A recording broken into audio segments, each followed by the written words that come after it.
High বন্ধুরা, কেমন আছেন সবাই? আজ দ্বিতীয় রমজান, পবিত্র জুম্মার দিন। এইমাত্র নামাজ আদায় করে বাসায় আসলাম। এখন বের হয়ে যাব কাজের জন্য। তো আলহামদুলিল্লাহ সবাই ভালোই আছেন, আমিও ভালো আছি।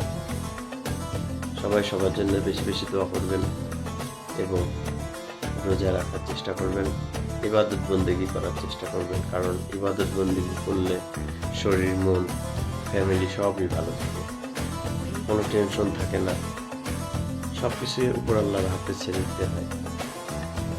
আমি এখন কর্মের জন্য বের হয়ে যাব। আমার জন্য আপনারা দোয়া করবেন। ইনশাল্লাহ আমিও আপনাদের জন্য দোয়া করি। আল্লাহ যেন সবাইকে সুন্দর এবং সুস্থ রাখে, পরিবারের সাথে হেসে খেলে থাকার তৌফিক দান করেন।